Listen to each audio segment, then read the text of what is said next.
Meus amigos, boa tarde a todos. Eu queria, em nome do nosso. Pode sentar, pode sentar. Eu queria, em nome do nosso ex-presidente Luiz Fernando Pinheiro Franco e do nosso presidente da Academia Brasileira de Ortopedia e Traumatologia, Walter Mana, cumprimentar todos vocês por mais essa tertúlia, que é a última do ano. Então, com clima já digamos assim, de final de festa, quase, né, de final de ano, nós cumprimentamos a todos os que puderam estar aqui presentes hoje. Tá? Hoje, para variar, nós temos também um palestrante de muito peso. Né? O Walter havia me comentado ali se eu conhecia pessoalmente. Eu disse que eu não conhecia o doutor Ronaldo pessoalmente, mas já conheci ele da mídia brasileira. Né? Então, das suas intervenções, inclusive entre os políticos, tal, né, sobre esse assunto. Então, realmente, o nosso palestrante ele tem projeções grandes. Para algumas poucas palavras de introdução, então, o Dr. Ronaldo Laranjeira, ele se graduou também na Escola Paulista de Medicina, na Unifesp, e hoje nós temos uma bancada da Unifesp muito representativa aqui, e ele decidiu fazer carreira universitária, se especializou em psiquiatria e fez a carreira universitária da Unifesp. Né? E galgou todos os postos, fez um pós-doutorado na Universidade de Londres e dentro de todos esses postos ele chegou ao cume, que é o professor titular de psiquiatria da tradicional Escola Paulista de Medicina. Dentro da psiquiatria, ele se especializou basicamente em doenças relacionadas ao alcoolismo e também a drogas, a dependência, pacientes com dependentes de drogas. Ele é orientador, professor orientador do programa de pós-graduação do Departamento de Psiquiatria e coordena a unidade de pesquisa em álcool e drogas da Unifesp e também é presidente da Associação Paulista para o Desenvolvimento da Medicina, que é a famosa SPDM. Então, com essas pequenas palavras introdutórias, eu já agradeço de antemão ao doutor Ronaldo Laranjeira pela honrosa presença aqui e tenho certeza que essa tertúlia também vai ficar gravada na história.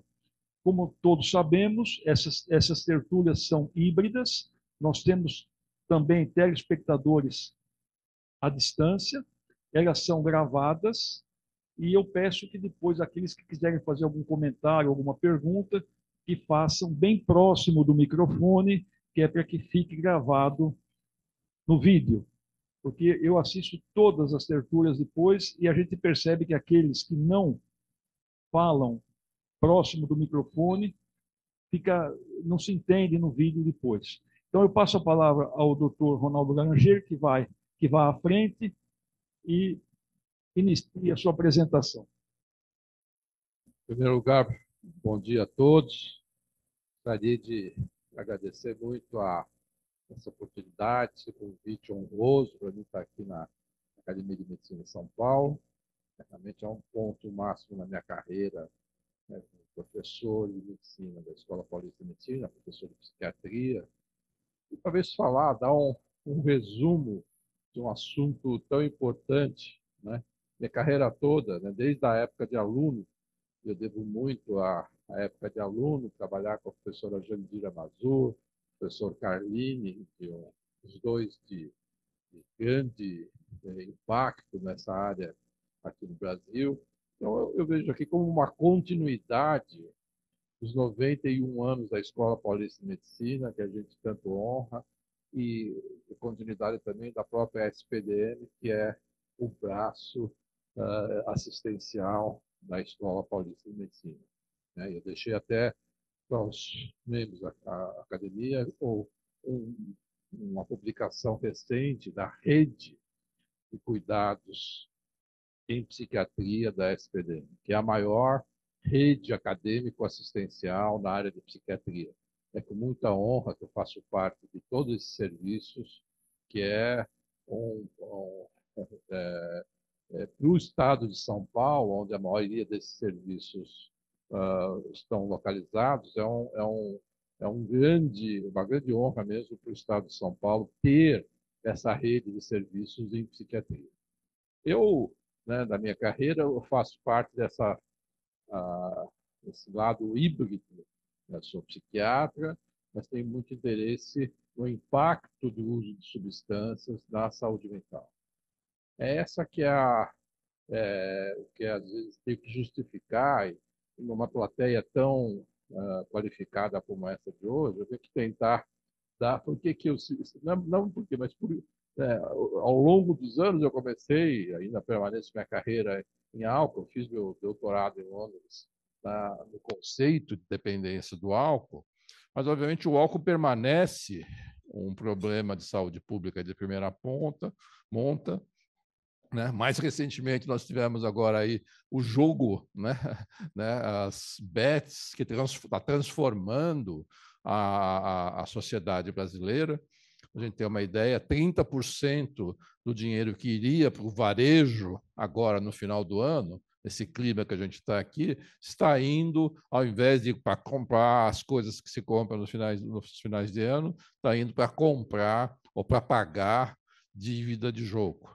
Então, essas questões, não só as drogas ilícitas, que eu vou falar hoje mais da maconha, mas quer seja o álcool e quer seja o jogo, né, está transformando a sociedade brasileira.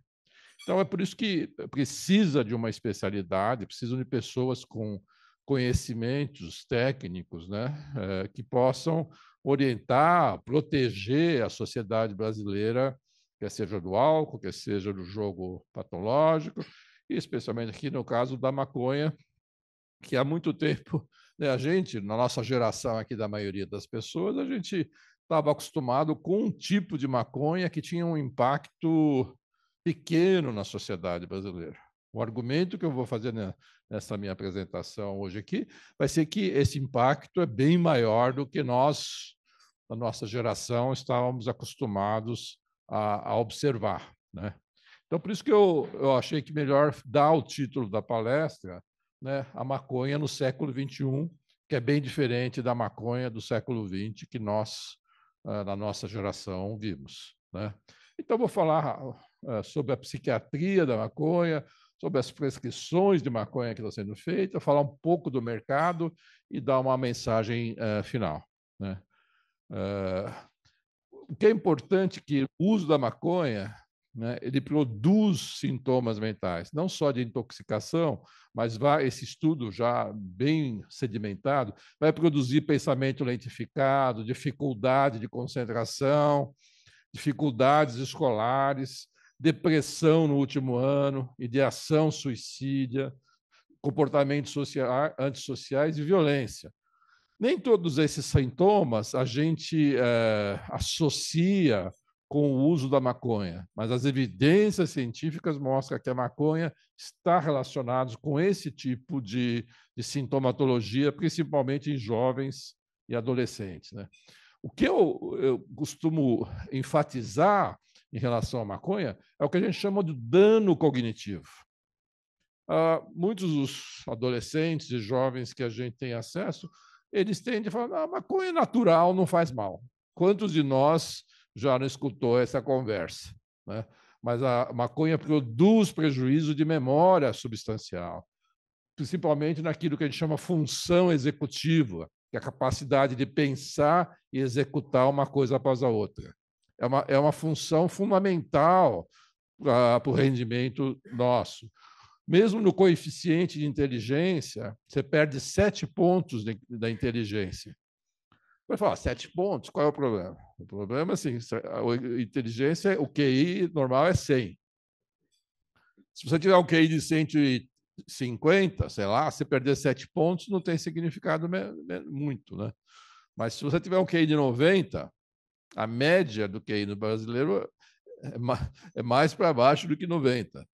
Você perder 7 pontos de QI, tem um prejuízo de funcionamento nas pessoas significativos.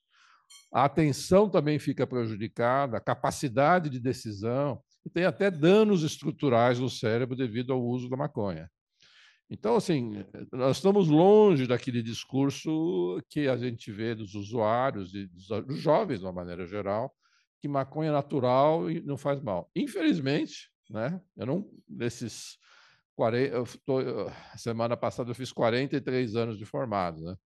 E 49 anos de medicina, nunca vi uma droga que não faça mal, né?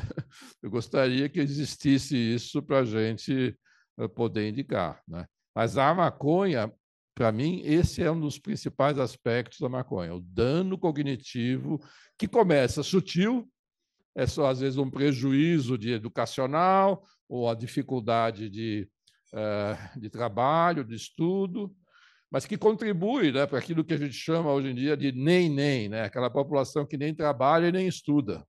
Quando você vai ver, você vai ter aí 5 milhões de brasileiros. Nos Estados Unidos, são 7 milhões de americanos que não, nem trabalham, nem estudam. E a maconha, por esses prejuízos cognitivos, é que está na essência desse fenômeno da geração nem-nem, né? Então, é só aqui para mostrar que existe dano biológico pelo uso sustentado de maconha. Então, são da revista Nature, né? Nós não estamos fazendo discurso fora, né? Outro aspecto que a maconha a gente tem que levar em conta são sintomas psicóticos subclínicos. Todo mundo associa a maconha, às vezes, ou pode associar a maconha com esquizofrenia, que é a pior doença em psiquiatria. Mas você nem precisa desenvolver uma esquizofrenia absoluta, né? Hoje eu estou aqui já há vários dias para internar um rapaz que era estudante da Poli e começou a usar maconha e agora, aos 42 anos, está completamente sem conseguir fazer nada. Perdeu a Poli, perdeu as capacidades e a família não tem mais recurso nenhum para cuidar dele. O que você faz com essas pessoas? Ele começou com sintomas psicóticos subclínicos, que não é bem alucinação, é só uma abulia, não consegue fazer as coisas, fica meio desconfiado, a esquizofrenia não necessariamente começa com um grande impacto, né?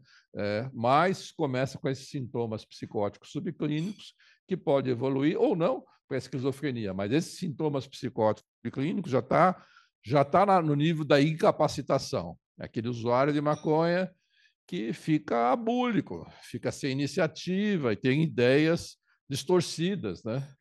E sem falar de outros transtornos associados ao uso da maconha, como o transtorno afetivo bipolar.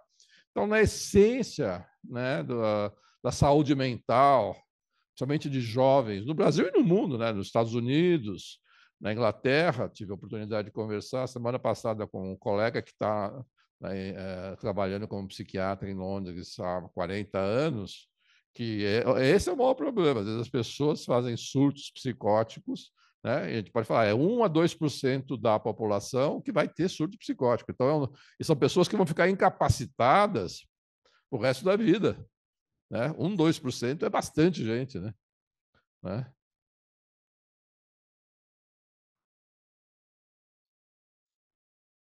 Travou aqui. Então, a mensagem para cá, assim, o dano cognitivo, sintomas psicóticos, esquizofrenia, e tem um quadro clínico que às vezes parece longe do nosso dia a dia, mas tem um quadro de vômitos repetidos decorrente do uso da maconha. Como o número de usuários de maconha aumentou muito, esse quadro de vômitos repetitivos é bastante comum, principalmente nos Estados Unidos, né? O que também é importante é para cada usuário de maconha, você vai ter 4 familiares afetados. Então, aquela narrativa de que a maconha, a pessoa faz o que quiser com o seu próprio corpo. Mas usuários de maconha têm filhos, por exemplo, tem família.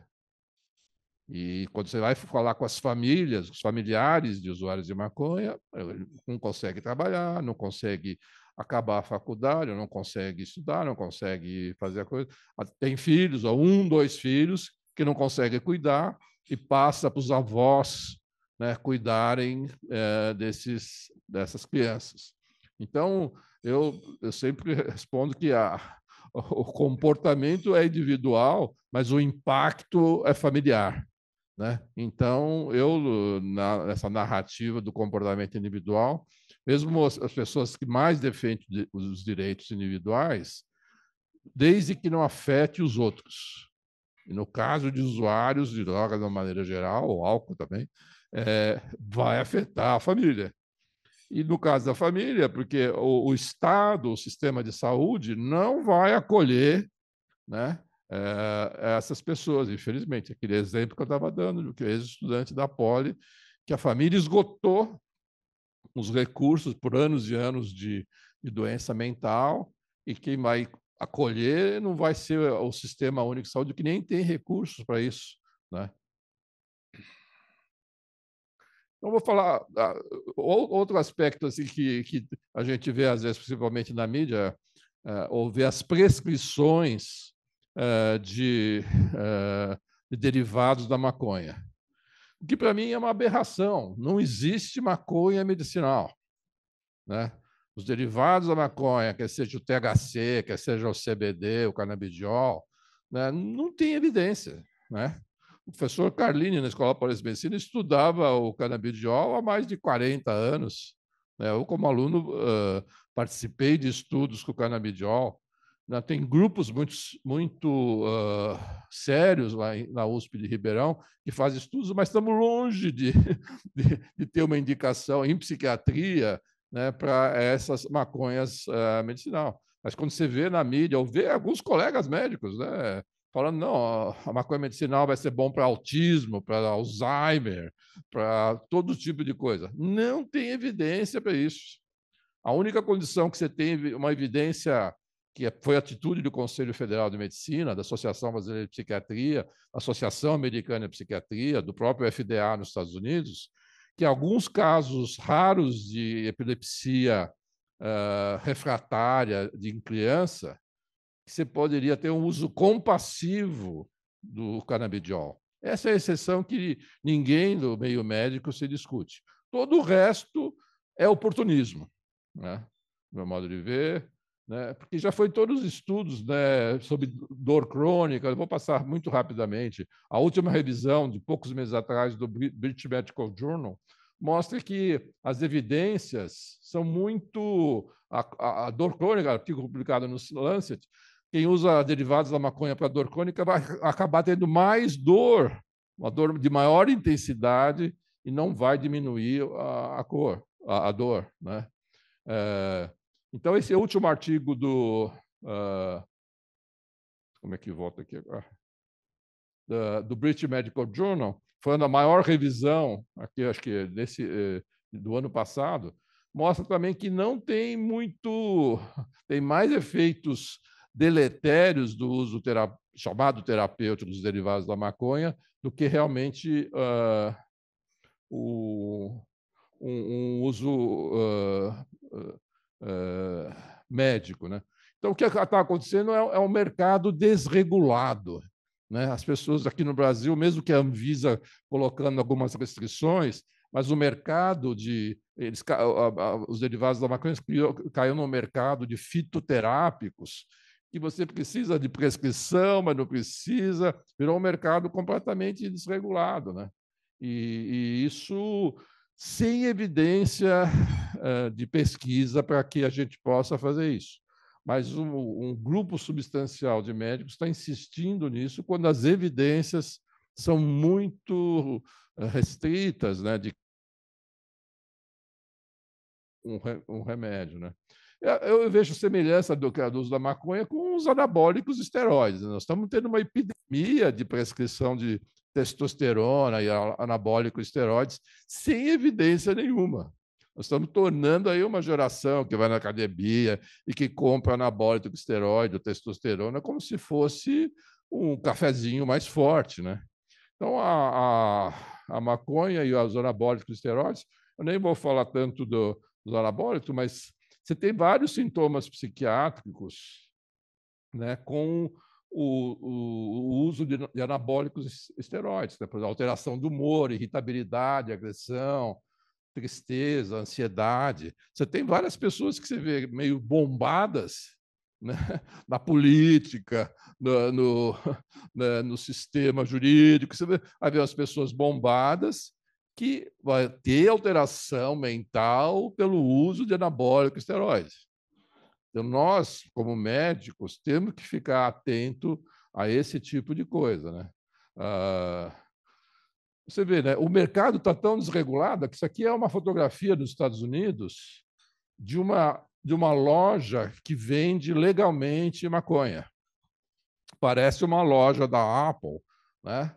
Mas essa é uma loja em Nova York. Isso saiu na Nature. Não estou dando informação de segunda categoria, não, né? Na revista Nature mostra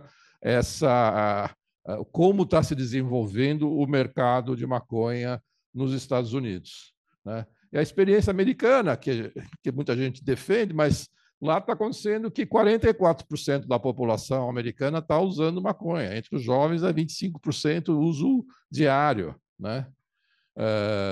Então, o que aconteceu, né? A maconha da década de 60, que nós aqui lembrávamos na época do Woodstock, era uma maconha que tinha uma concentração de THC de 2%.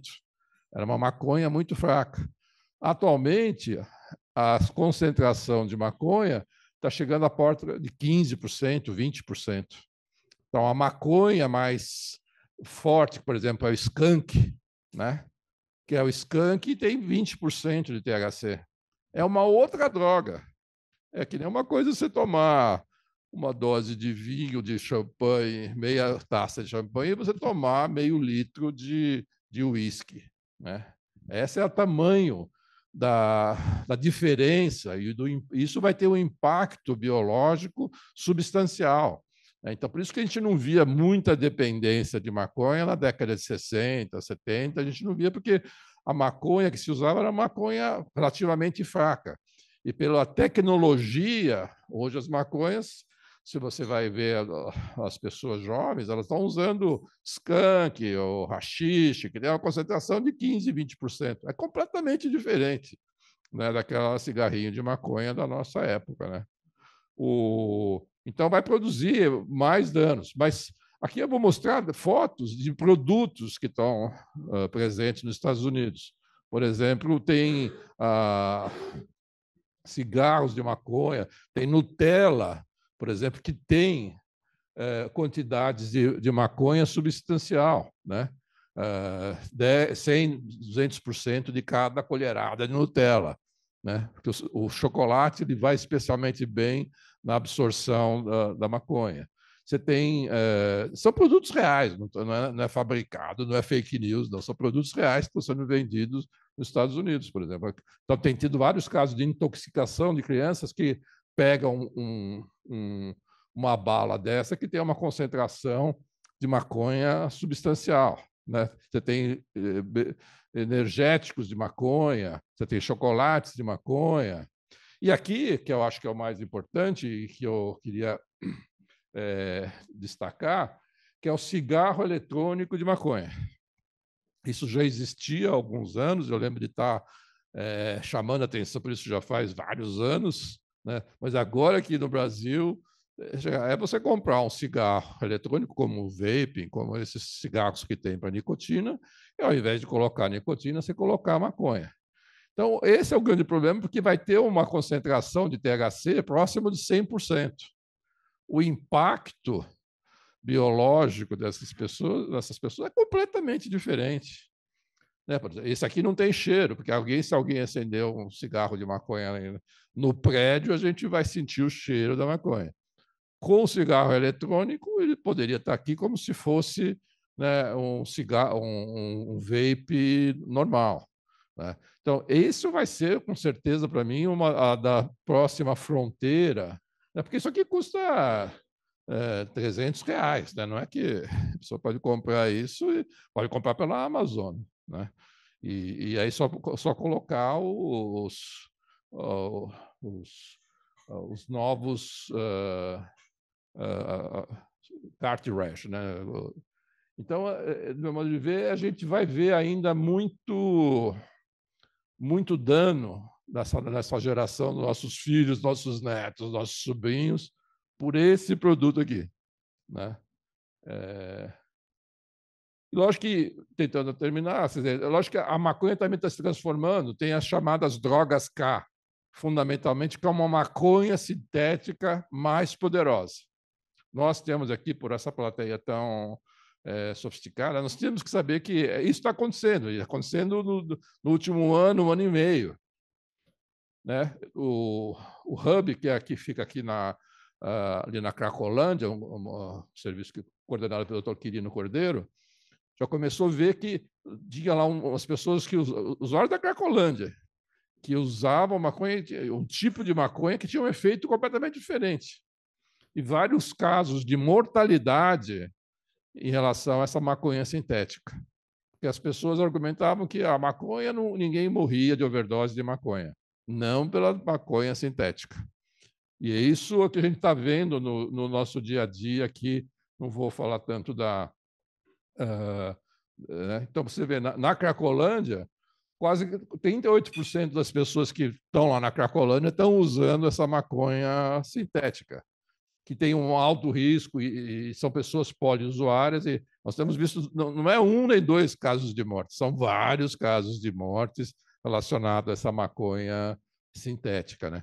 Então, esse é um panorama assim, de que o mundo das drogas ele sempre evolui, né?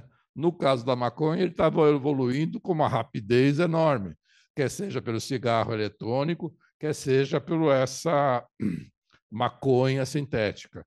Na periferia de São Paulo, né, mesmo essa população vulnerável socialmente, como na Cracolândia, o tráfico está conseguindo entregar essas maconhas sintéticas a um preço muito barato, mesmo barato para as pessoas que estão em situação de indigência social, né? Então, acho que eu tentei dar essa visão, né, de como evoluiu no século XXI a maconha e o quanto que a gente precisa estar atento, né, nas nossas atitudes como profissionais de saúde, que esse é uma linha, um mercado que a gente tem que alertar bem mais do que a gente vem alertando. Não é no sentido de apavorar as pessoas, né, mas de ver o dano. A última coisa que eu vou mostrar é de um artigo que saiu essa semana, talvez o artigo mais importante na área de dependência química do último ano, dos últimos 5 anos, que é o efeito da maconha causando inflamação crônica. Aí vocês vão se perguntar, o que a psiquiatria tem a ver com inflamação crônica? A tendência dos últimos anos é mostrar que parte das doenças mentais, né, é causada por inflamação crônica. Todas as doenças mentais de significativo, como depressão, como esquizofrenia, está associada com inflamação crônica. Esse estudo dessa semana, que foi capa do National Institute of Health dos Estados Unidos, mostra que em 914 participantes lá nos Estados Unidos, foi na realidade na Irlanda, foi publicado no Psychological Medicine. Mostrou o aumento de algumas leucinas que está relacionado com esses quadros inflamatórios. O quadro inflamatório, a inflamação vai atingir o cérebro, vai mudar, vai desregular vários processos cerebrais que vai produzir os sintomas relacionados ao uso crônico de maconha. Acho que fica a última, mas é o mais recente, do meu modo de ver, talvez o mais importante artigo nos últimos anos, que mostra o mecanismo da maconha, que não estava no mapa de nós especialistas, né? Mas que as evidências mostram que o processo inflamatório, esse tipo de processo inflamatório que atinge o cérebro, possa estar causando um dano, e a gente, ao identificar o mecanismo de dano, vamos poder fazer prevenções mais efetivas.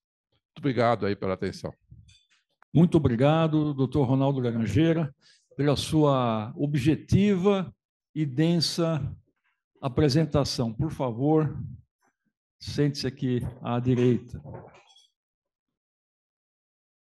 Enquanto o nosso palestrante tenta degustar o almoço, nós vamos fazer alguns avisos e algumas homenagens também aqui. Eu queria, antes de mais nada, citar a presença do nosso querido colega Antônio José Gonçalves, professor da Santa Casa e, coincidentemente, presidente da Associação Paulista de Medicina, que tem desempenhado um papel muito grande aqui na nossa entidade. Eu sou testemunha disso. Ele está de parabéns, trabalhado muito aqui pela Associação Paulista de Medicina. Então, toda vez que ele pode estar conosco aqui, é uma honra muito grande e agradeço a presença dele aqui. Bom, então, enquanto o nosso palestrante degusta, eu queria dar alguns avisos e, ao mesmo tempo, homenagens, tá? Eu queria dizer a todos vocês que nós estamos já com o edital andando do Prêmio Academia de Medicina 2025, que ele tem, para aqueles que não sabem, duas categorias de estudantes e categorias de médicos, e o prazo de inscrição vai até o final de maio do ano que vem. O regulamento está no site, e o mais importante é que membros da academia não podem participar, obviamente. Queria, uma vez mais, enaltecer o trabalho hercúleo do nosso querido Juarez Moraes Avelar, nosso confrade aqui, que é presidente da Academia Cristã de Letras, que, juntamente com o nosso acadêmico Flávio Antônio Quirit, presidente da comissão científica, organizaram, juntamente com a Academia Campinense de Letras, um evento majestoso, num lugar excepcional, que é a Academia Campinense de Letras, que foi o primeiro Congresso Médico Cristão, que foi no dia 14 a 16 de novembro passado, e foram debatidos diversos temas, temas inclusive delicados, e houve também a participação de expoentes da intelectualidade brasileira, como, por exemplo, o Ives Gandra da Silva Martins, que é na minha opinião, uma das maiores cabeças da atualidade do Brasil, e também tivemos a participação de 13 membros da Academia de Medicina de São Paulo, e desses 13, a quase totalidade foram ou palestrantes ou estiveram coordenando mesas redondas lá.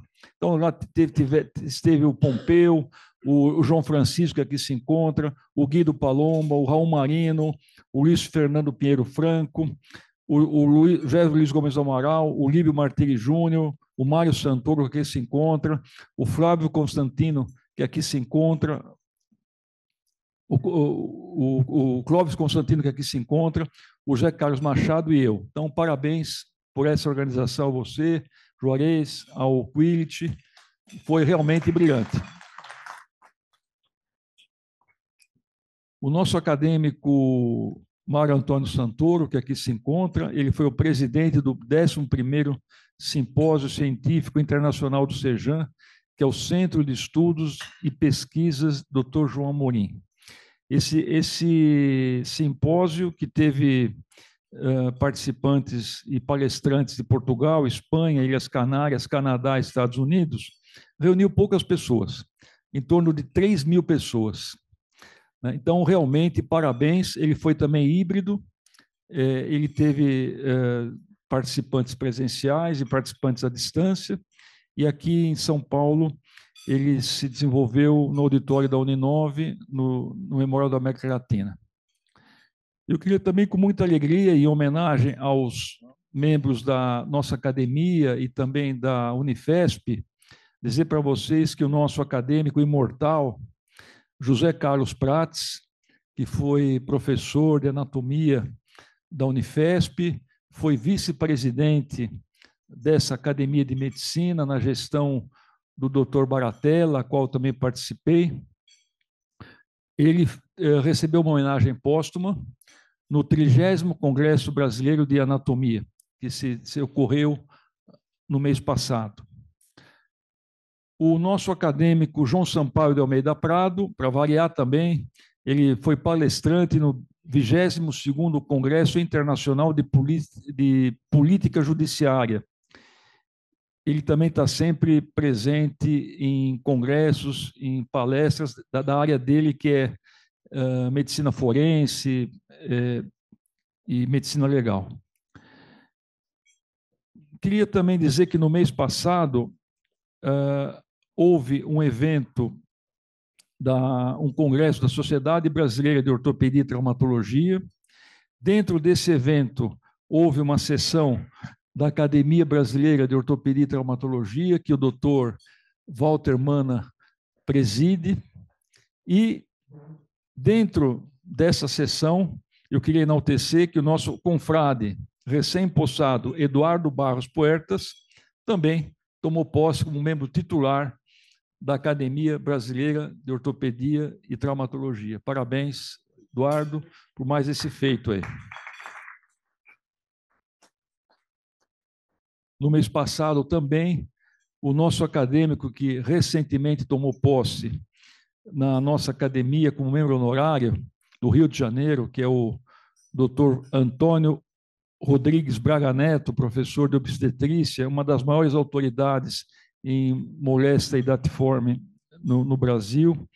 Ele foi convidado a participar do lançamento da campanha contra o câncer de colo uterino, que teve como sede no Rio de Janeiro. E, dentre as autoridades convidadas para essa sessão, estavam lá o doutor Tedros Adhanom, que é o diretor-geral da Organização Mundial da Saúde, e também a atual ministra da Saúde, Nízia Trindade Lima. O doutor Antônio Braga Neto também é uma pessoa de grande capacidade. Ele tomou posse no mês passado também, por ocasião do Jubileu de Ouro da Academia de Medicina do Piauí. Ele tomou posse como membro honorário de mais essa academia. Então, meus parabéns a ele, que eu conheço já há alguns anos, é uma pessoa realmente de muito brilho. Queria enaltecer.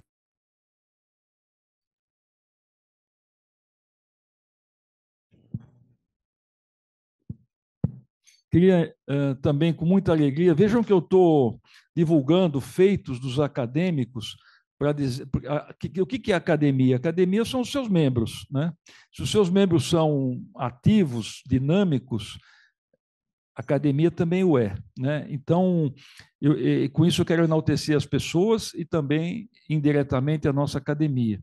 Isso são só as notícias que a gente fica sabendo, né? Pode ser que tenha muitos outros que façam coisas que a gente não fica sabendo e que a gente não consegue divulgar.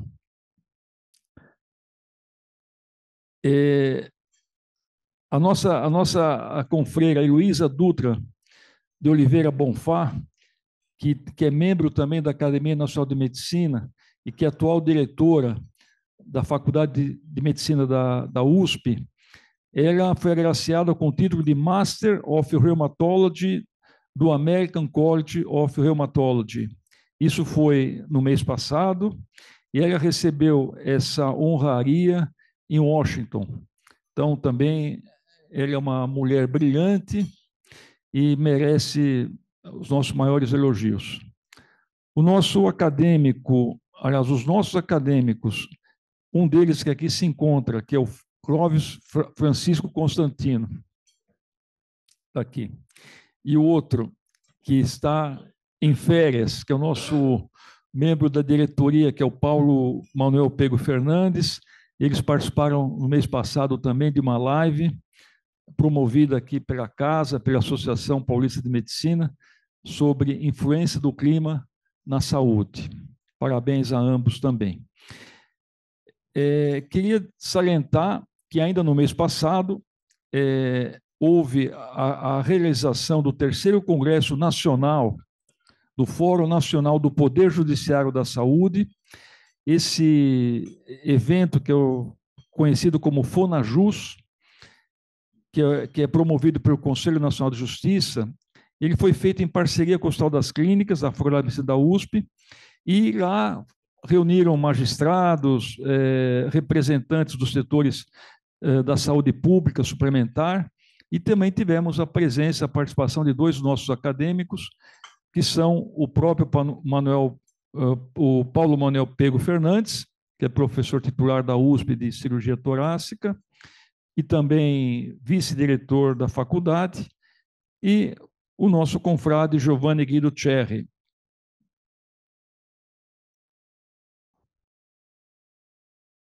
A dependência do nosso palestrante, eu vou mais devagar ou mais rápido.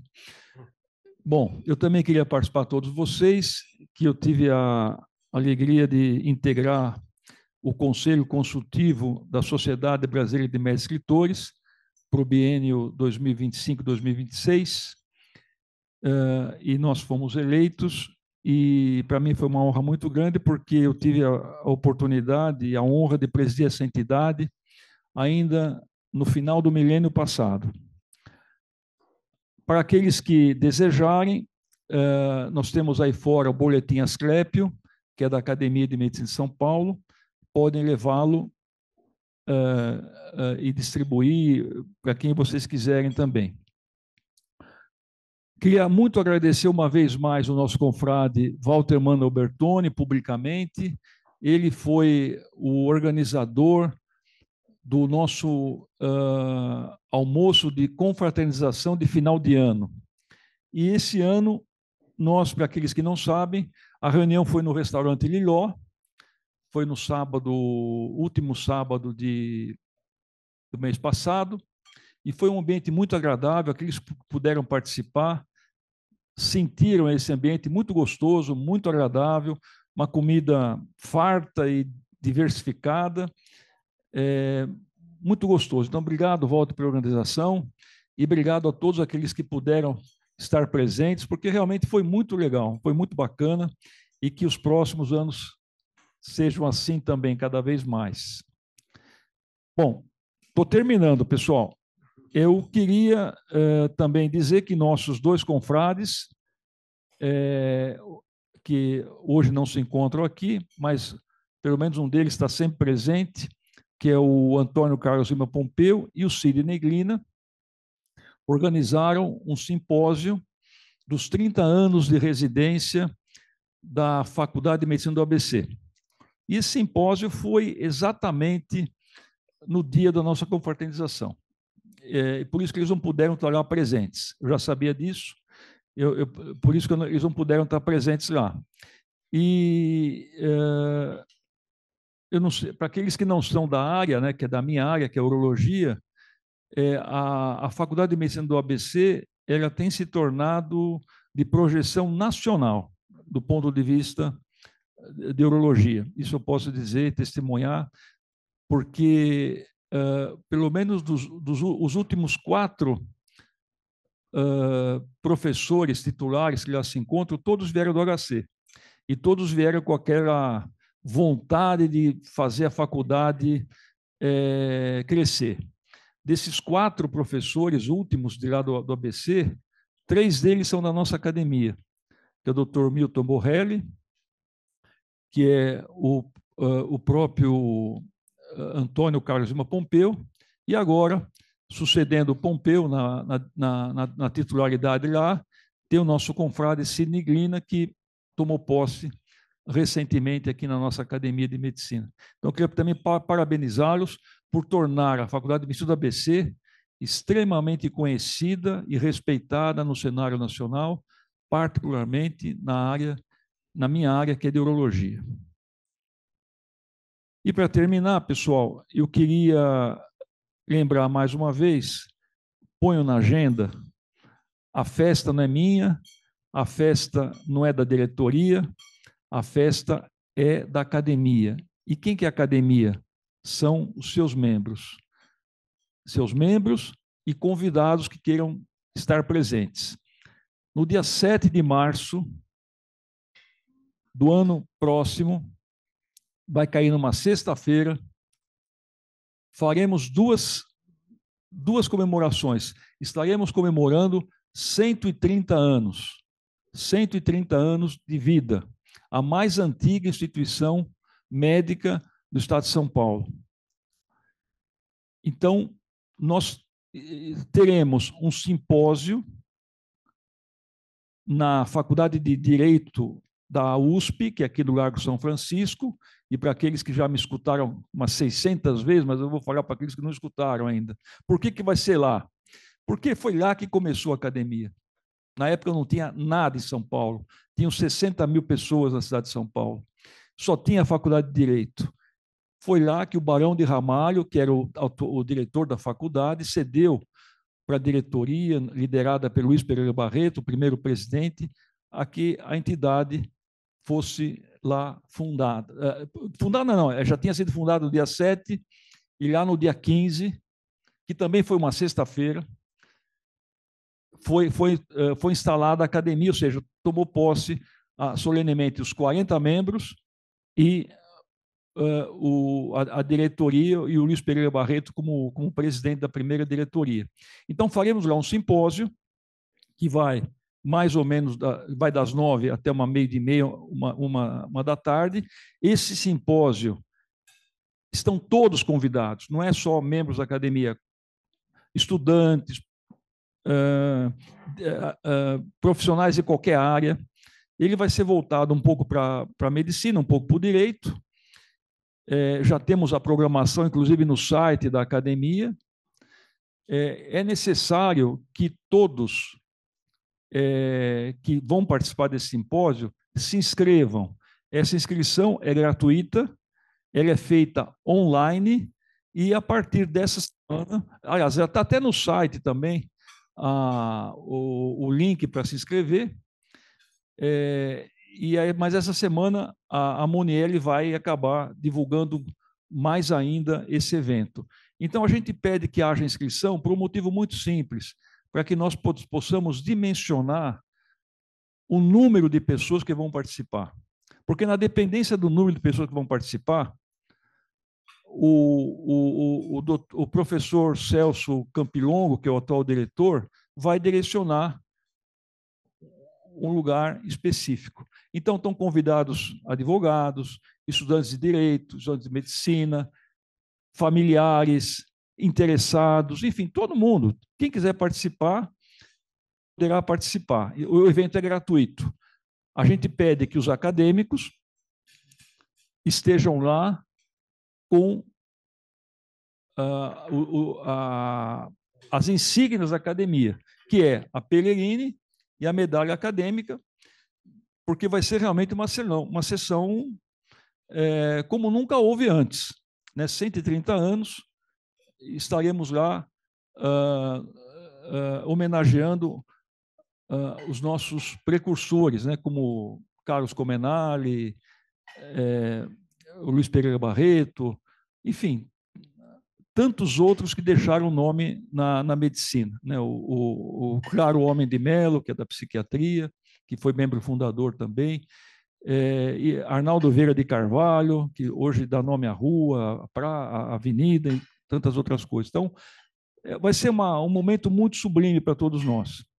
E, à noite, a partir das 8 horas, estão convidados também acadêmicos, interessados, familiares.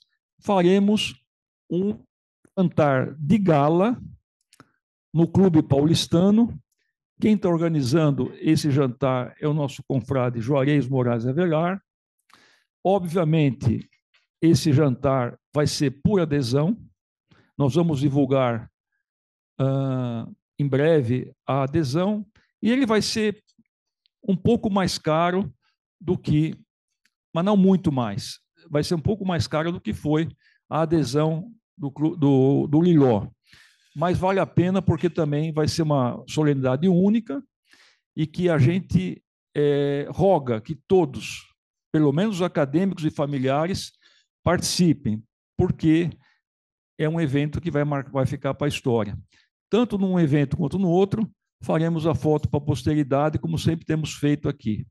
Então, eu peço a vocês que marquem na agenda esses dois eventos, por gentileza, participem, façam a inscrição antecipada, por favor, porque isso nos ajuda a dimensionar o número de pessoas a que vai ao evento lá. É isso, Juarez? Então, repito, a academia não é o presidente, a academia não é a diretoria, a academia somos todos nós. Então, por favor, nos ajude a trazer todos os confrades a esses eventos. Todos eles poderão ser participados por pessoas que não pertencem à academia, desde que façam a devida inscrição ou a devida adesão. Tá ok? Bom, depois dessas palavras, eu vou passar então a palavra a vocês. O nosso palestrante já almoçou, só falta sobremesa. Então, eu vou passar palavras a vocês, e agora, como eu faço sempre, nós vamos primeiro marcar quem gostaria de se manifestar.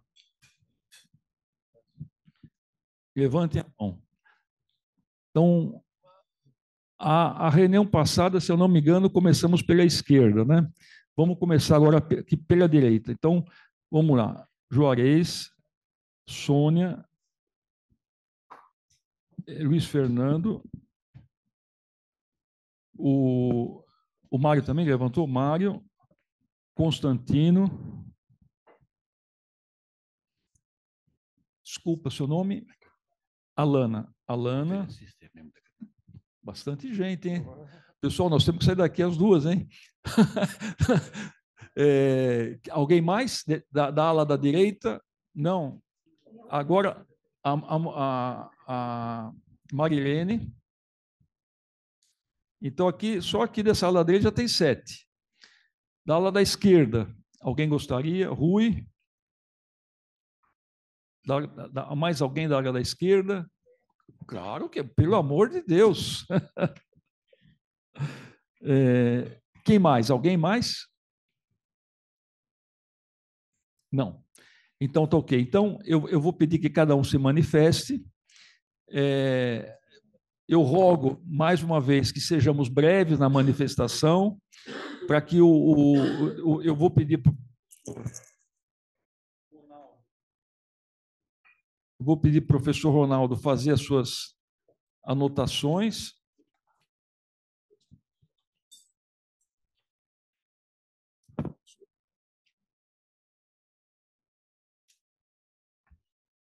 E posteriormente, ele vai fazer um arrazoado respondendo a todos. Então, com a palavra... Monieri, vamos começar por aqui. Com a palavra, o nosso confrade Juarez aí. Deixa eu quiser um pouquinho embaixo. Boa tarde a todos. Queria dar 2 palavrinhas. A primeira, alusiva à feliz manifestação e alegre e cordial do nosso presidente, ao se referir ao nosso congresso que organizamos em Campinas o mês passado, e o Congresso Médico Cristão, contei com a participação de vários colegas aqui presentes, e é um apoio muito grande da Academia de Medicina de São Paulo, da Associação Paulista de Medicina, da Associação Médica Brasileira e outras instituições. Então, foi um congresso que, o ano passado, nessa época do ano, estava germinando. Era um óvulo, foi fecundado. Na minha posse aqui na academia, na PM, como presidente da academia, apresentei essa ideia que germinou e, felizmente, nós conseguimos concluir como eu sonhava, publicando os anais do Congresso, né? Então, em comemoração a essa celebração, hoje a diretoria da Associação da Academia de Medicina de São Paulo me deu como prêmio organizar o Congresso da Academia de Medicina de São Paulo, né? Fui aclamado lá pela nossa diretoria. Queria contar com a colaboração de todos, não só da diretoria, como de todos os acadêmicos da nossa academia, para organizar o congresso, que deve ocorrer no final do ano que vem. E outra vez eu vou sonhar em nós publicarmos os anais, porque como é um tema multiprofissional, multidisciplinar, ele precisa ser registrado para que seja consignado aquilo que foi apresentado. Então, eu queria agradecer a participação do Dr. Hélio Beglomini, não só no Congresso, como informar todos os senhores aqui a nossa realização.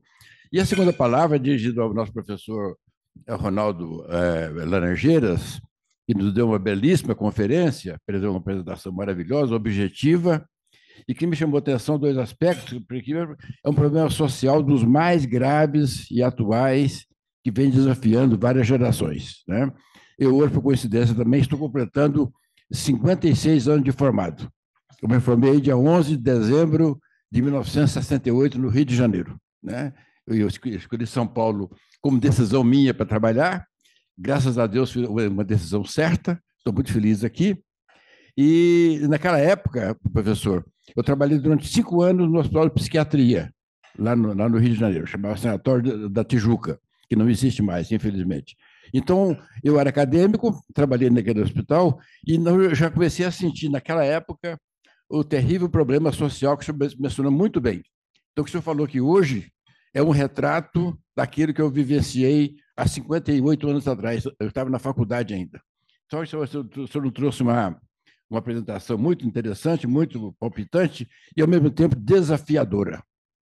Não só para a classe médica, como, sobretudo, para o poder público, né? Então, eu fico sabendo que o senhor trouxe aqui hoje uma visão atualizada e que continua sendo um desafio, que certamente daqui as próximas gerações de médicos e do poder público estarão enfrentando a mesma situação. Então, eu queria parabenizá-lo, não tem uma pergunta específica, mas cumprimentá-lo pelo teor da sua conferência. Muito obrigado. Hein? Muito obrigado, Juarez. Com a palavra, a acadêmica Sônia, por favor. Boa tarde a todos, professor Ronaldo Laranjeira, é um muito prazer nós temos aqui com o senhor, a sua palestra foi excelente.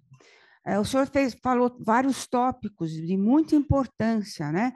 Porque a gente percebe que estão minimizando atualmente os efeitos da maconha. Está havendo uma propaganda muito grande de vários benefícios que eu gostaria que o senhor depois também falasse um pouquinho. Mas, inicialmente, as lesões no feto da mãe, eu gostaria também que o senhor abordasse, que eu vi que na sua apresentação deixou de lado essa parte do que acontece com o feto da mãe, que é uma portadora, uma usuária de maconha. E outra coisa importante que eu vejo, como eu faço a parte de climatério, ginecologia endócrina, eu estou vendo que existem, eles estão querendo impor a droga como benefício nessa época do climatério. Eu gostaria que o senhor tivesse algum trabalho, não é, que comprovasse, será? Estão falando que é bom para ondas de calor, que saiu o trabalho agora para o sono, né? Porque para epilepsia tudo bem. Então, tudo bem, eu digo, que foi aprovado. Então, pergunto ao senhor, foi aprovado para o sono? Foi aprovado para tratamento de ondas de calor? Foi aprovado para bem-estar nesse período? Isso me causa... Porque sempre quando... Até um aluno que falou, doutora, eu sou professora de pós, eu gostaria de estudar isso nos sintomas do climatério. Eu falei, se não for aprovado, se não tem trabalhos, como é que nós vamos publicar trabalhos? A Comitê de Ética não vai aceitar. Então essa propaganda maciça que está havendo me causa muita preocupação. Então, da sua parte, que é uma pessoa extremamente, que estuda muito, o professor Carline, que tem uma área de atuação muito intensa, porque nós fizemos um livro de fitomedicamentos na prática médica, né? Então, nós estudamos também isso. Então, eu gostaria de saber a verdade, porque essa nossa tertúlia, ela é gravada, e eu passo isso para os meus alunos de pós-graduação na Faculdade de Santa Casa de São Paulo. Então, eu queria que o senhor desse o que tem de atualmente, o que é permitido, não é, dentro dos trabalhos científicos, o que foi aprovado. Talvez eu esteja, nós não temos trabalhos como o senhor possa ter essa ascensão tão grande como o estudioso na matéria. Muito obrigada. Obrigado, Sônia. Eu estou aprendendo também aqui com o pessoal da técnica. Nós estamos com o microfone novo. Então, aqueles que vão se manifestar, segurem perto da boca aqui, porque se segurar para baixo, ele para. Então, é apenas um... Vamos passar depois o Luiz Fernando, depois Luiz Fernando, por favor. Professor Laranjeira, eu gostaria de compará-lo ao Padre Vieira, pela sua capacidade de síntese. Todos nós sabemos que o Padre Vieira, quando não conseguia ser sintético, ele escrevia as cartas ao rei de Portugal pedindo desculpas por não ter conseguido ser sintético. E olha, Fiquei encantado com a sua capacidade de síntese. Mas eu gostaria de perguntar uma coisa. Eu estou ligado à Universidade de Berlim, no passado, onde eu fui professor, e muitos colegas também que estão em Stuttgart. Eu estudei em Londres também, no Queen Square, lá, no National Hospital, velhos tempos. Eu tenho meus amigos lá, daquela época, estão com a minha idade, aposentados, etc., mas eles me referem a uma coisa aterrorizante. O uso de cannabis à vontade, à vontade. O sujeito está com uma dor banal, em vez de dar um anti-inflamatório, dar uma dipirona, etc., cannabis. Então, eu fico estarrecido com o que está acontecendo na Alemanha e na Inglaterra. Você acha que no Brasil nós estamos caminhando também nesse sentido? Que eu tenho observado alguma coisa nesse sentido. Muito obrigado, viu? E parabéns pela ser sintético. Muito grato, Luiz Fernando, pela sua intervenção. Não estou esquecendo da Marilene, só estou chamando na ordem, tá? Agora seria o acadêmico Mário Santoro, por favor. Boa tarde a todos. Para quem eu não cumprimentei ainda, boa tarde. Professor Laranjeira, parabéns pela sua brilhante palestra. Eu queria fazer... Nós estamos 3 pediatras aqui, pelo menos. Eu, Clóvis e o Mário Teles. Não sei se tem mais algum pediatra aqui, acho que não, somos só nós 3. Drauzio Varela tem uma fala que diz que não adianta a gente falar que a droga é ruim, porque a pessoa que usa, pelo menos numa fase, considera aquilo excelente. Ela fica eufórica, ela está bem, ela está ótima. Então, nós estamos contando alguma coisa que para ela parece ser uma falácia. Nós atendemos adolescentes também. Alguns atendem mais ainda. Eu queria saber do senhor a sua experiência. Como nós, pediatras de atenção primária, seja nos nossos consultórios, seja nas UBSs, devemos abordar aquele adolescente que uma primeira vez a gente descobre ou ele revela que está sendo usuário de droga, de modo especial maconha, mas de modo geral drogas. Confesso para o senhor que eu estou assustado de ver as coisas que estão acontecendo com adolescentes. Eu tenho um filho que é advogado criminalista, reconhecido e trabalhando nesse momento na divulgação de grupos junto com outras pessoas. São grupos que às vezes têm até 2.000 membros e que estão em conexão com terroristas de outros países, principalmente americanos, sequestrando as meninas, fazendo barbaridade com essas meninas. Para o senhor ter uma ideia, eles invadem os sistemas das instituições, chegam a emitir mandato de prisão. A doutora Evana, delegada-geral aqui de São Paulo, não dorme enquanto não desbaratar tudo isso. As polícias do Brasil, de um modo geral, agora estão em sintonia, trabalhando em conjunto para tentar pôr esse pessoal na cadeia. Recentemente, eles pegaram não sei exatamente qual estado, que é o pior deles, que comete barbaridades. E isso tudo vem se conectar com o uso de droga e essa coisa toda. Então, é para chamar a atenção mesmo que o crime está muito sério no nosso país, invadiu as instituições. Como eu falei, essa molecada invade o sistema da justiça e emite mandato de prisão. De repente, o senhor é abordado na rua por um guarda, ele consulta e fala, não, o senhor está preso. Veja a que ponto nós estamos nesse sentido. Então, a minha pergunta é, como nós, pediatras de atenção básica, podemos dar início à melhoria da nossa sociedade? Obrigado, professor Laranjeira. Desculpe a demora da pergunta. Obrigado, Mário, pela sua colocação. Agora, com a palavra, o nosso querido acadêmico Clóvis Constantino, teve uma atuação importante também no CREMESP, presidente, e também atual presidente da Sociedade Brasileira de Pediatria. Obrigado, presidente. Boa tarde a todos os presentes. Prezadíssimo Ronaldo Laranjeira, parabéns pela excelente conferência que nos coloca em contato com todo esse conteúdo. Minha pergunta talvez seja simples ou não, mas qual a sua experiência, a sua vivência em relação aos países onde isso aconteceu, que é a descriminalização do uso, a venda livre, o que isto redundou em termos de consequências para o lado bom ou para o lado não bom, né? Sabemos que o ilícito induz a criminalidade, é por esse motivo que eu fiz essa pergunta. Obrigado. Muito obrigado, acadêmico Flávio Clóvis Constantino. Agora a palavra com a doutora Alana. Seja muito bem-vinda, viu, Alana? Você, a equipe toda aí, e sempre nas tertúlias, viu? Sejam muito bem-vindos.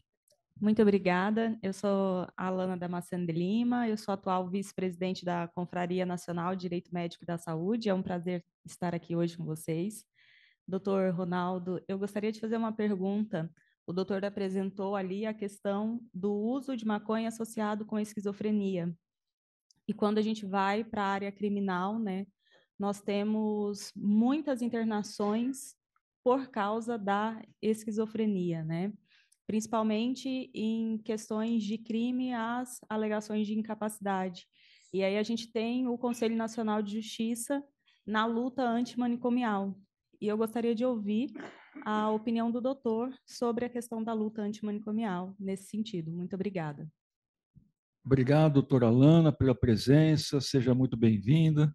E aí eu faço um gancho agradecendo a Monelli também, que a Monelli tem amigos grandes na área do direito, está sempre convidando quando a palestra é híbrida, assim, que tem Então, obrigado também, Monelli. Agora, a nossa grande acadêmica Marilene Rezende Melo. Palavra com você. Obrigada, Hélio.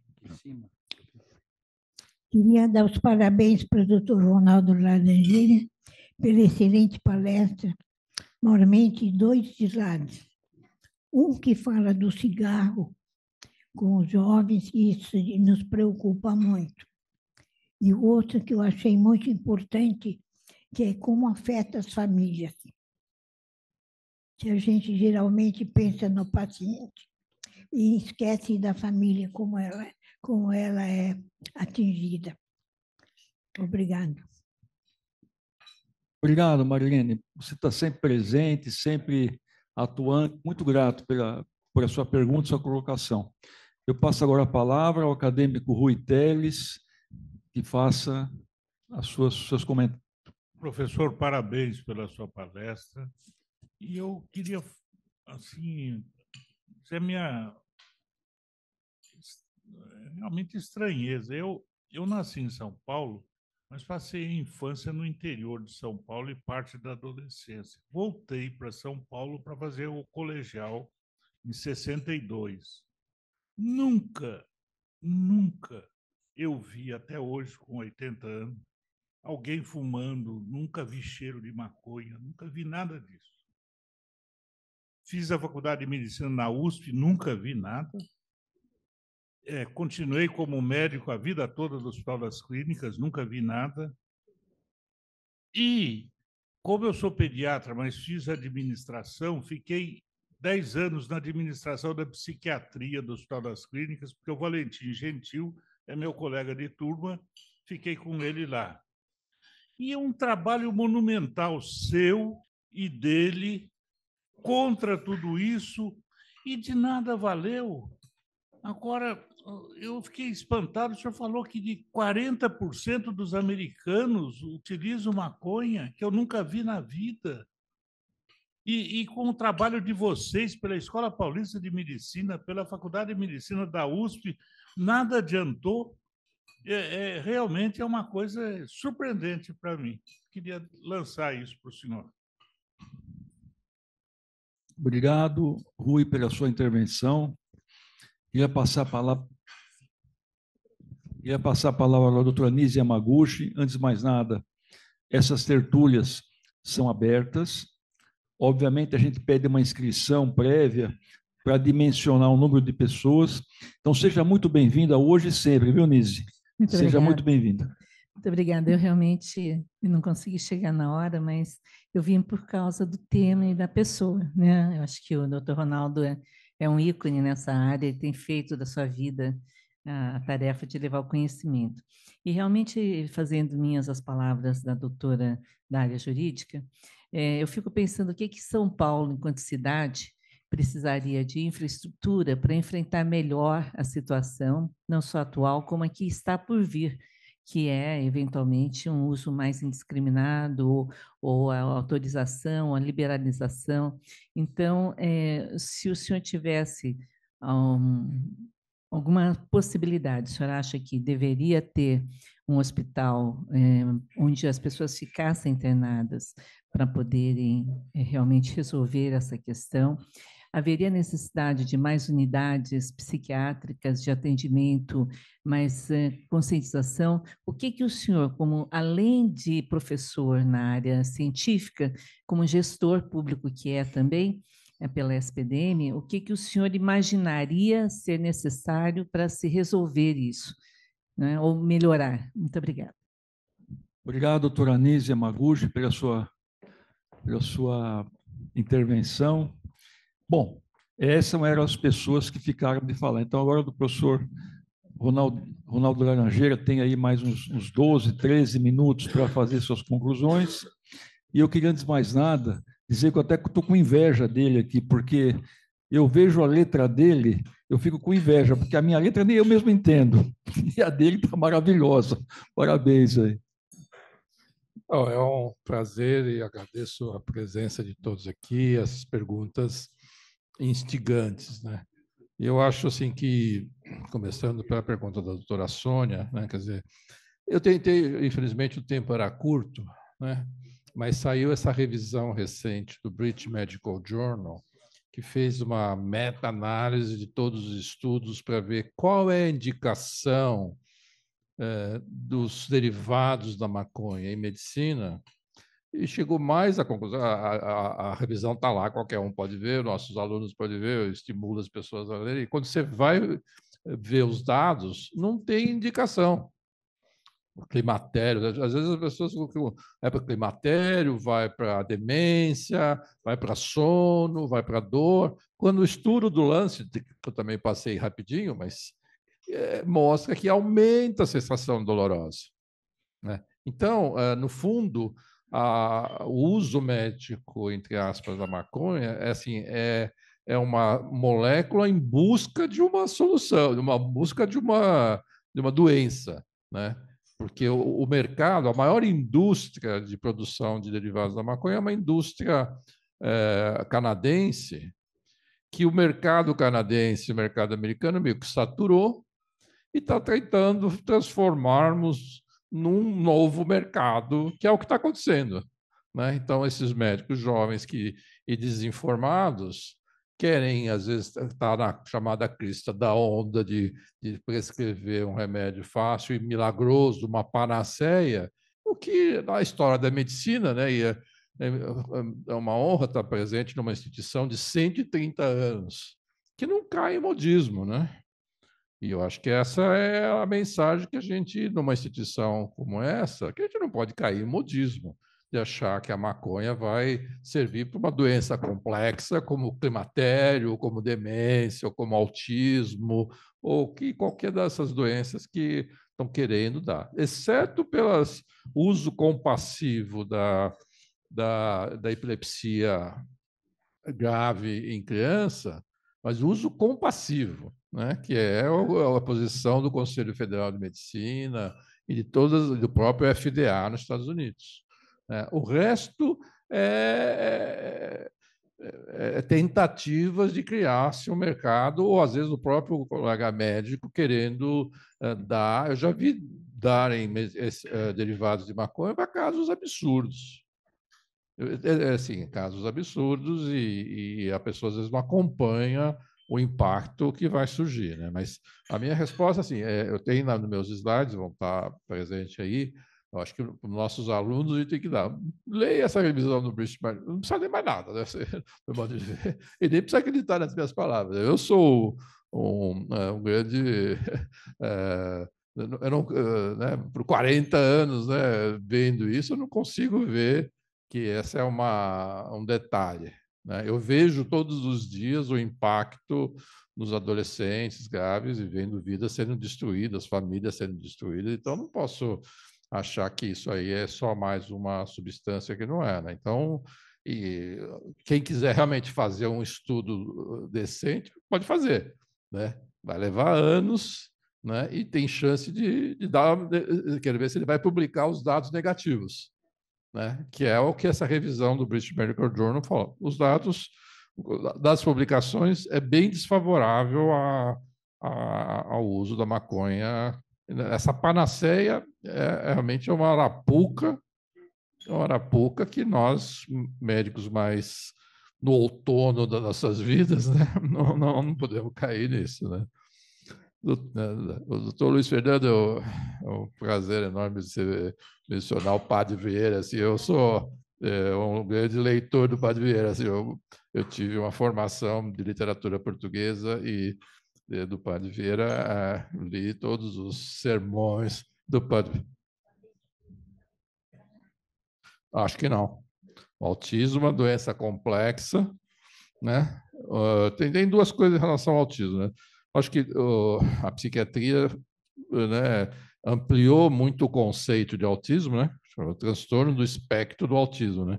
Então, aumentou muito. Esse é um cuidado que a gente tem que tomar, né? Senão tudo vira autismo, né?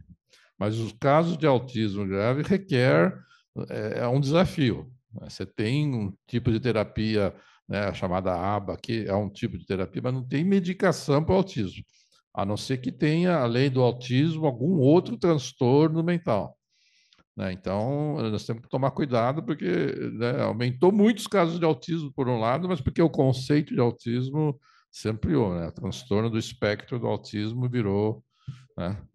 Então, eu acho que no caso da maconha, a pergunta do Dr. Luiz, assim, ampliou muito, né? E está relacionado com a pergunta seguinte também, que os países que legalizaram a maconha, especialmente Estados Unidos e o Canadá, aumentou o número de usuários, aumentou o crime organizado.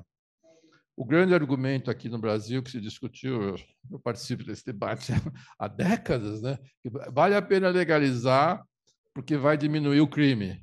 Não é verdade. Os Estados Unidos mostra lá que legalizou, né? Eu mostrei as lojas que vendem a maconha nos Estados Unidos. Então, agora você tem o comércio legal e tem a ampliação do comércio ilegal. Porque no comércio legal não pode vender para menores, tem que ter uma série de coisas, o cara paga imposto, paga um monte de coisa. O mercado ilícito não paga nada disso e vende para menor, vende para quem quer que seja. Então, a experiência de legalização aumentou o número de problemas, a ponto de, hoje em dia, tem mais gente usando maconha nos Estados Unidos do que álcool. Mais da metade da população americana já usou maconha. Tanto que os votos, né, de referendos nos Estados Unidos favorável à legalização da maconha, porque aumentou muito o número de experimentadores, no geral, que ficaram com atitudes mais tolerantes em relação à maconha. Mas já tem alguns estados dos Estados Unidos que estão revertendo essa lei da legalização. Então, no começo do ano, já um estado lá já reverteu toda a legalização, porque o impacto é fenomenal, né? Então, infelizmente, a experiência da legalização, né, que era uma bala de prata, né? Todo mundo fala, legaliza e resolvemos todos os problemas. Só que se aumentou o número de usuários, aumentou o número de problemas com as pessoas, aumentou o número de famílias afetadas e o crime organizado, na ala de braçada, porque agora você teve menos fiscalização no crime organizado, porque está legalizado, e aí quase que o crime organizado agradece a legalização, né? Então, eu acho que isso é uma lição importante para a gente. É uma falácia, né? É uma coisa muito fácil de cair e falar, no geral, é melhor legalizar, é melhor deixar né, as pessoas escolherem, né? Só que existe uma coisa chamada mercado, né? O mercado ilícito, que vai se beneficiar dessa falta de lei, né? Você deixa no livre mercado, o crime organizado, e foi uma das perguntas aqui também, nós temos no Brasil o crime organizado praticamente entrando no sistema político. O doutor Mário sabe que na nossa área de organização social, a gente tem que lidar com o crime organizado no dia todo. Quando você abre uma creche, mesmo uma creche na periferia, o hospital, o crime organizado vai para cima de você, né? Então, a gente vive isso na SPDM, no SAJAM. Então, o crime organizado é uma questão. E a droga, de uma maneira geral, as variações, a cocaína, crack, aqui do lado tem a Cracolândia, que toma conta da região central aqui, né? Mas o crime, a legalização realmente, para mim, estaria facilitando ainda mais o que é fácil para o crime organizado. Então, nós não vamos restringir o crime organizado com atitudes liberacionistas, né? Mesmo o Conselho Nacional de Justiça, quando acabou os hospitais de custódia, né? Você tem esquizofrênicos, né? Pessoas com transtornos mentais graves, né? Que o Conselho Nacional de Justiça falou, não, tem que fechar esses hospitais de custódia. Aonde você vai levar essas pessoas? Você vai liberar o Maníaco do Parque, ou o Champinha, né? Esses são os casos mais famosos, mas no dia a dia você tem nos hospitais de custódia pessoas muito doentes e muito violentas. E o Conselho Nacional de Justiça, numa atitude muito sem noção, no meu ver, como é que você pode? Irresponsável total. Você vai abrir... Lógico, você pode melhorar os hospitais. Nenhum país que eu conheça fechou os hospitais de custódia. As pessoas existem, reais, são pessoas com transtornos mentais graves e que cometeram crimes violentos. Você vai liberar essas pessoas para o tratamento ambulatorial, é de uma ingenuidade assim absurda, né? Mas infelizmente o Conselho Nacional de Justiça, né, endossou isso, né? Agora você vê, né? Várias pessoas, eu agradeço por terem mencionado que eu sou parte dos velhos combatentes, né? Como o doutor Valentim Gentil, né? Mas a gente vem falando isso há já décadas, né? Mas por que a impressão que está... Bom, a gente fala disso há tanto tempo e o problema fica maior, né? Mas a gente não pode achar que nós, como médicos, e que temos autoridade moral como médico de falar o que faz mal, né? Quer dizer, isso já acontecia na história da medicina, quando se falava que tinha que lavar as mãos antes da cirurgia, às vezes no começo levou um tempo para as pessoas entenderem, né? Mas os médicos têm que falar o que realmente faz mal. O professor Valentim, que é o meu grande guia, assim, a gente fala isso há muitos anos, mas eu acho que as forças do mercado, a força do mercado nisso, ela é muito mais poderosa do que um grupo de médicos que possa falar em relação à maconha. Porque você vê, o próprio governo, as próprias... eu participei de vários debates no Congresso Nacional. O Congresso Nacional ele tem uma atitude muito desfavorável à legalização, mas o Supremo Tribunal Federal legalizou, né, da lei, né? Você vê que o Brasil virou essa ditadura do judiciário, né? Por que o judiciário, o que o Supremo Tribunal Federal tem a ver com essa questão? E eu li os votos dos ministros supremos, eu já falei isso várias vezes, tenho vergonha daqueles votos dos ministros do Supremo Tribunal Federal. Eu fui lá com outros colegas falar com os ministros, mas você vê que não tinha noção. Eles não tinham... Basta ler os votos deles, não tem noção. E não sei por que eles insistiram contra o Congresso, né? O próprio presidente do Senado fez uma PEC, né, que reforça a ideia que as drogas continuam ilícitas, né? O Rodrigo Pacheco fez isso por iniciativa do presidente do Senado. E, mesmo assim, o Supremo Tribunal ganhou por 5 votos a 4, se não me engano, a favor do porte até de 30 gramas, 60 gramas, 40 gramas de maconha, mas se for 40, eu sempre falo isso, quer dizer, uma coisa é 40 gramas da maconha mais antiga, que é um voluminho, né? Mas do skunk é um voluminho, é menor ainda, do tamanho desse pudim aqui, você pode ter aí uma quantidade de maconha dessas, se for cigarro eletrônico, com isso aqui, com esse volume aqui, você vende 50 cigarros eletrônicos, né? Então, no Brasil, nós temos, nós médicos, nós somos um elo frágil aí, mas não por isso que a gente tem que deixar continuar falando, né? O professor Gentil e entre muitos, né, nós continuamos batendo, vamos lá no Congresso, vamos falando, mas a gente tem essas forças, né, no modo geral, as forças do mercado e as forças até do próprio judiciário que teve uma atitude no Supremo vergonhosa. Eu posso falar isso, eu falo isso aberto, entre outros, né? Estou falando da minha área que eu sei o que eu estou falando, sem entrar no mérito de outras ações do Supremo Tribunal Federal. Então, nós lidamos com esse tipo de influências, né, que nós estamos caminhando, né, para algum tipo de legalização, muito embora você tenha setores, né? Eu acho que o Congresso ele é anti-legalização. Se você votar hoje na Câmara dos Deputados e no Senado, eu já fui várias vezes, né, votam contra. O voto popular, eu já fiz essa pesquisa também. Se você vai de casa em casa e pergunta se é a favor da legalização, eu fiz isso no Brasil inteiro, uma amostra probabilística da população brasileira. 80% da população fala contra a legalização.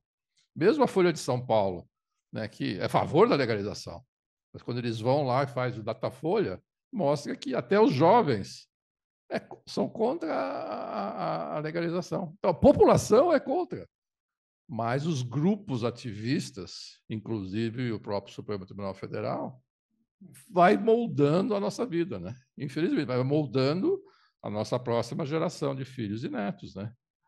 Então, por isso que as nossas instituições, e para mim é um prazer estar aqui conversando nessa plateia seleta, né? Porque nós temos que ser a voz da racionalidade defendendo a saúde, né? Porque não é só a saúde individual, né? Como a doutora Mariana falou, é a família, né? Como eu deixei claro, e esse é um dado estatístico, né? Para cada usuário, você tem 4 familiares afetados. Então, não é um comportamento individual. Se a pessoa usasse droga, ficasse esquizofrênico e cuidasse de si mesmo, aí fala, tudo bem, é uma opção que a pessoa tem de usar a droga e se adoentar. Mas nunca é assim, né? A família é afetada, ele vai acionar os serviços de saúde, vai acionar os serviços judiciários, a pessoa fica doente mental, é um custo para a sociedade, né? Quem paga, não é quem paga, a sociedade vai acolher, não tem como, de um jeito ou de outro vai acolher, mesmo quando não consegue acolher. Por isso que eu citei um caso que está me tomando um tempo, assim, como uma pessoa de 40 anos, ex-estudante da Poli, que fez um surto psicótico, declinou, e agora não tem mais o que fazer. Ele está hoje acamado com um quadro, misturou com um quadro neurológico, e tem que ser cuidado, comida, troca de roupa 24 horas. A família esgotou, não tem mais recursos para nada. E o Estado, eu estou pelo menos há 2, 3 semanas tentando achar um local para acolher esse rapaz, né, que está internado num hospital na periferia aqui, que não deveria estar, num hospital de terceira linha. Então, assim, esse tem custo, né?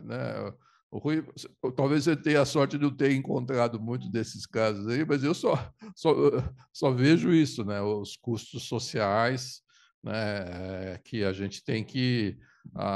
o debate informado, o debate qualificado, como a gente está fazendo aqui, né? Talvez seja uma forma da medicina e o melhor da medicina e aproveitar esses 130 anos da academia e poder, né, tá mostrando o que nós, médicos, todas as esferas de influência que a gente tem, possa estar fazendo, né? Só para terminar, responder a doutora Anísia, assim, a cidade de São Paulo, né, eu acho que ela está melhorando, apesar que eu acho que a Cracolândia é uma chaga que a gente convive há muitos anos, né? 30 anos quase que existe a Cracolândia, né? Eu, por coincidência, eu acompanho os 138 primeiros usuários de crack aqui da cidade de São Paulo e estou acabando de fazer um estudo de follow-up. A mortalidade dessas pessoas é inacreditável, né? É o único estudo do mundo que tem esse segmento de 30 anos dessa população. Mas você vê a Cracolândia, nós temos uma unidade, que é o Hub, ali do lado da Zé Paulino, ali do Parque da Luz, que interna por dia 30, 40 pessoas. Sai da Cracolândia e interna lá. Aí você fala, pô, você está internando 30, 40, deve acabar a Cracolândia, né? Mas só aumenta. Você está tirando casos graves. Eu não conheço nenhum lugar do mundo que interne 30 usuários de crack saindo das ruas todos os dias, sábado e domingo, né? Então, a cidade de São Paulo, o governo já investiu e investe bastante na ponta do iceberg, né? Quer dizer, nos casos clínicos. Então, literalmente, a Cracolândia está diminuindo, porque agora colocaram câmaras eletrônicas, estão identificadas uma parte das pessoas que estão na Cracolândia já são procurados pela polícia. Isso, o governo já tem essa informação. É tipo 40% das pessoas que perambulam pela rua, as pessoas identificam por reconhecimento facial, sabem que ele está sendo procurado pela polícia, e essas pessoas quietamente, do meu modo de ver, é correto fazer isso, quietamente está tirando essas pessoas da rua. Isso já está acontecendo. Então, existe um murchar, né, da Cracolândia. Mas a organização do crime é muito poderosa. E mesmo o crime ele é bem organizado e o sistema judiciário ele é muito frouxo. Na audiência de custódia, o negócio é um absurdo. Quer dizer, o cara é pego em flagrante com 1 quilo de crack na Cracolândia. Ele vai para a audiência de custódia, 60% dele sai em 24 horas, mesmo que ele tenha 5 quilos de crack. Essa audiência de custódia é uma aberração. O cara foi preso em flagrante, mas aí vai para a audiência de custódia, bom, e o cara sai. Aí isso aí facilita a corrupção, facilita a tolerância a região mais policiada da cidade de São Paulo é na Cracolândia. Só pode contar o número de policiais. Agora está cheio de policiais, está cheio de traficantes, e fica um lugar meio bizarro, né?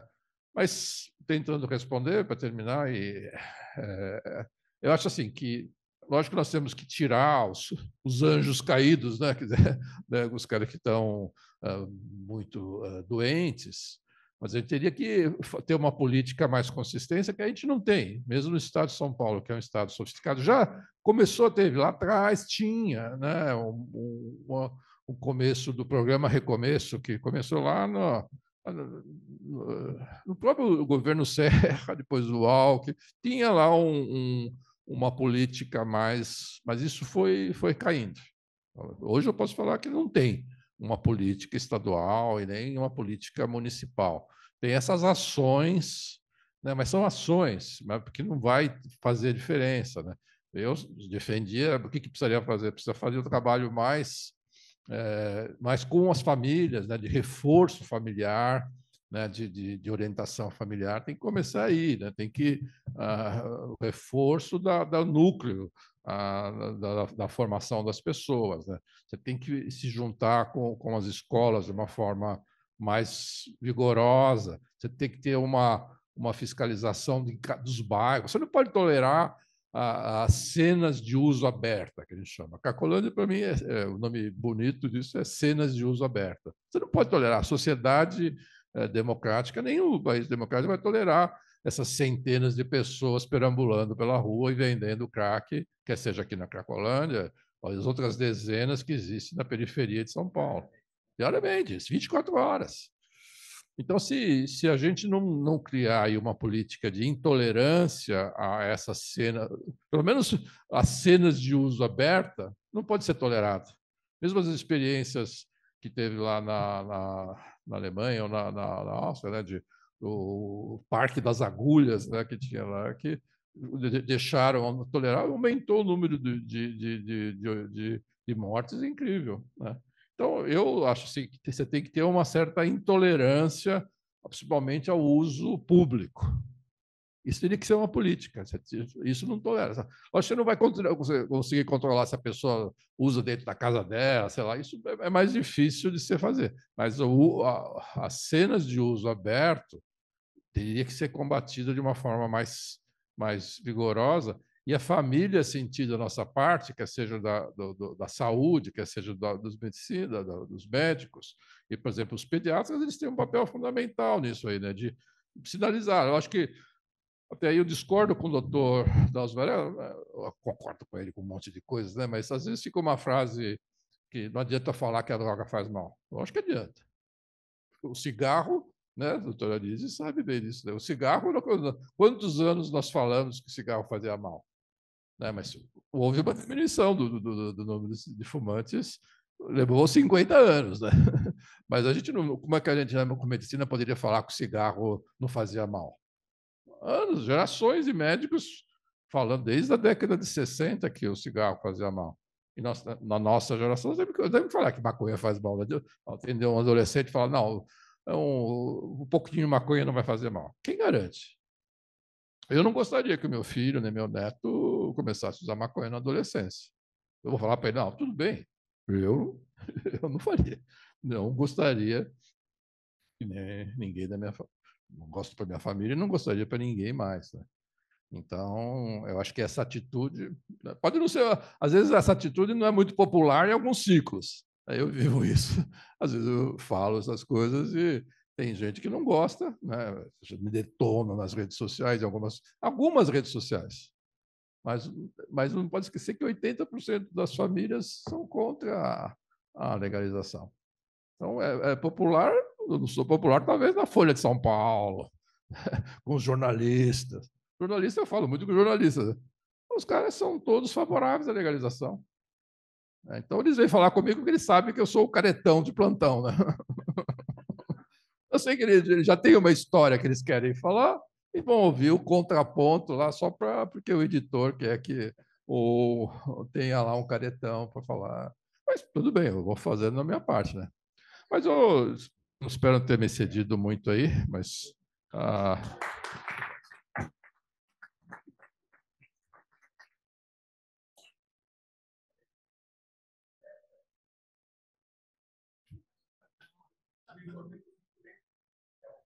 Todos mocinhos. Bom, eu uma vez mais agradeço o doutor Ronaldo Laranjeira, e aqui um certificado da sua presença, da Academia de Medicina, essa entidade centenária. Com certeza, a sua apresentação vai ficar na história aqui da nossa academia. Dentro de mais alguns dias, ela estará no site para todos que quiserem rever, ou aqueles que não viram, ver pela primeira vez, disponível na internet também. Eu queria dizer que é a última tertúlia. Em nome da Academia de Medicina, desejar a todos um Feliz Natal, um excelente Ano Novo, que 2025 seja melhor para todos, com muita saúde, e dizer a todos o seguinte, em fevereiro, nós vamos ficar 2 meses sem se ver. Então, em fevereiro, vocês terão, todos nós teremos a oportunidade de exercer a nossa cidadania na academia, que é votar na chapa do biênio próximo, que é 2025 e 2026. Eu não sei se é bom ou se é ruim, mas só se inscrever uma chapa. Mesmo assim, eu acho que é muito importante que todos manifestem o seu voto, ou a favor ou não, é importante. Para que isso aconteça, o nosso estatuto pede que os membros estejam adimplentes com a academia. Então, por gentileza, exerçam o voto. Essa eleição será uma semana antes da próxima tertúlia, vai ser eletrônica também, e no dia da tertúlia será revelado a votação, e convido a todos também que na tertúlia de fevereiro é a tertúlia destinada aos membros falecidos. Então, é a tertúlia que nós reverenciamos aqueles membros que faleceram no ano anterior. Nós temos, até agora, pelo menos 2 colegas de altíssimo nível que faleceram em 2024. Então, participemos o ano que vem da Tertúlia das Saudades, porque esse é um dos preceitos da academia, que é reverenciar os seus membros que foram, e aí que está também o título de imortal, porque a gente vai preservar a memória deles. Muito obrigado uma vez mais pela presença e até a próxima.